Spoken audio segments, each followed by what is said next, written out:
Super hits कहानियाँ। बहुत समय पहले की बात है।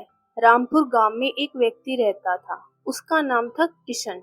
किशन चालाक और होशियार व्यक्ति था।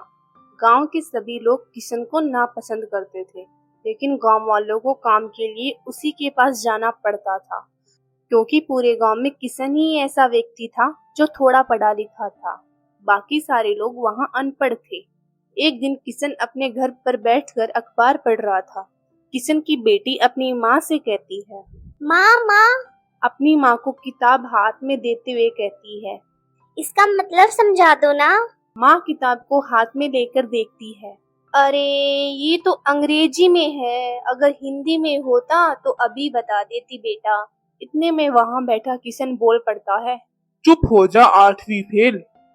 तुम मेरे से इस तरीके से बात करोगे? रुको तुम, मैं अभी अपने माँ बाबा को बताती हूँ तुम मुझसे इस तरीके से बात करते हो। हाँ हाँ, जाओ जाकर बता दो, मैं कौन सा डरता हूँ। किशन अपनी बेटी से कहता है, सुहाना बेटा, इधर आओ। पिताजी, इसका मतलब बताओ ना। बेटा तुम मुझे पिताजी मत कहा करो, डैड बोला करो डैड। ऐसा बोलोगे तो लोग मुझे भी पढ़ा लिखा समझेंगे। जी डैड। लाओ दिखाओ किताब। किशन असमंज में पड़ जाता है और मन में सोचता है, ये तो भारी अंग्रेजी है। हमारे जमाने में ऐसी अंग्रेजी होती ही नहीं थी। बस एप्पल मानी सेब और काऊ मानी गाय होता था। ये क्या लिखा है?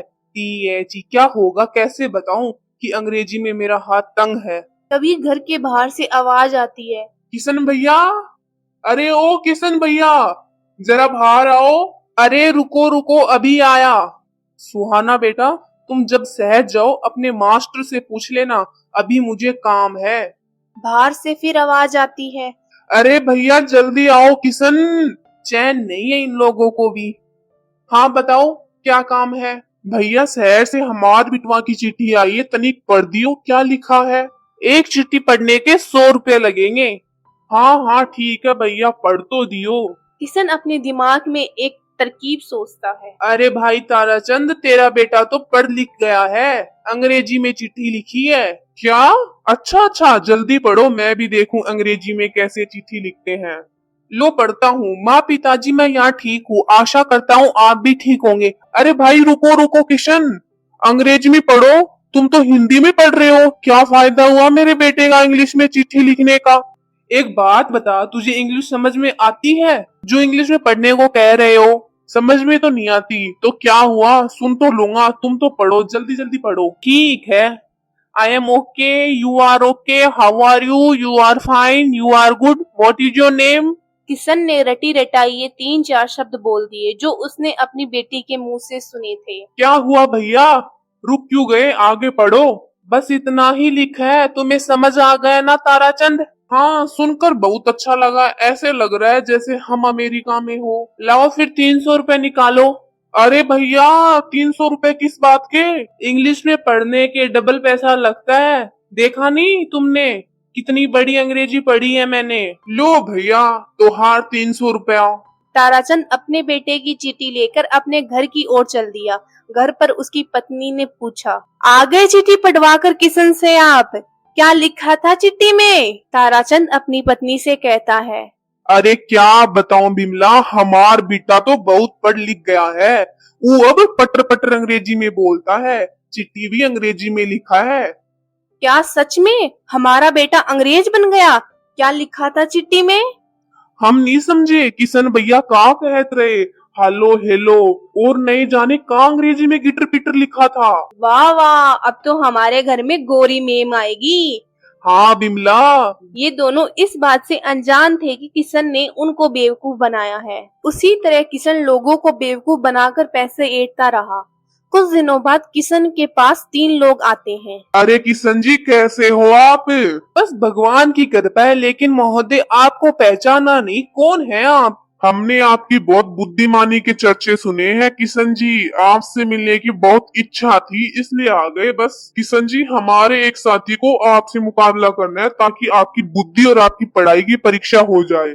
हाँ हाँ करो मुकाबला, देखते हैं कौन कितना बुद्धिमान है। ठीक है किशन जी, आने वाली 2 तारीख को हम दोनों अपनी अपनी बुद्धि का परिचय देंगे। ठीक है, देखते हैं कौन ज्यादा बुद्धिमान है, बड़े आए परीक्षा लेने वाले।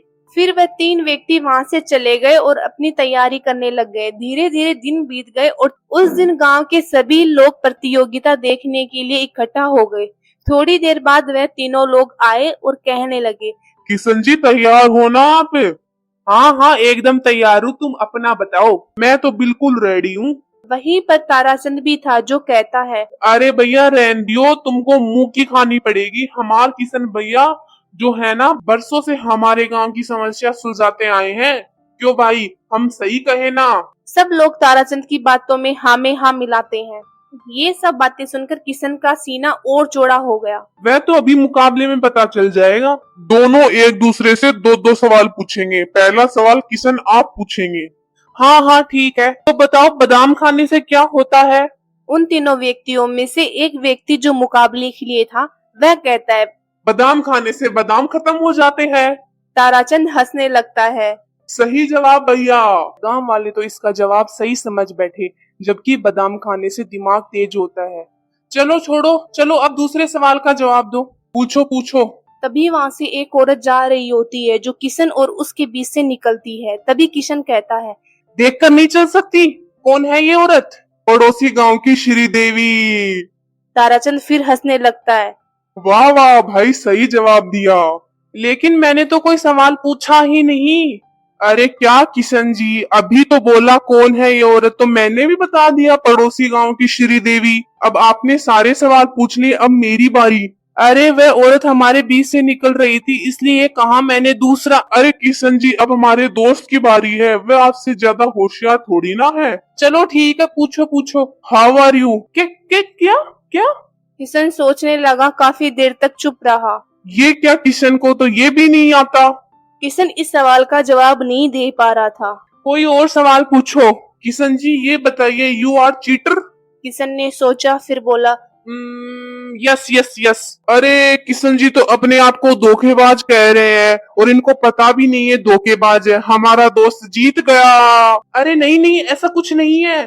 सारे गांव वाले समझ जाते हैं कि किशन को इंग्लिश नहीं आती। ये सब देखकर तभी ताराचंद अपने बेटे की चीटी लेकर आता है और उस व्यक्ति को दे देता है और वह व्यक्ति सारी हकीकत बता देता है। ये चिट्ठी तो हिंदी में है। ये देखकर गांव वाले उसको धोखा देने की सजा देते हैं और सब मिलकर किशन की पिटाई करने के लिए उसके पीछे भाग पड़ते हैं।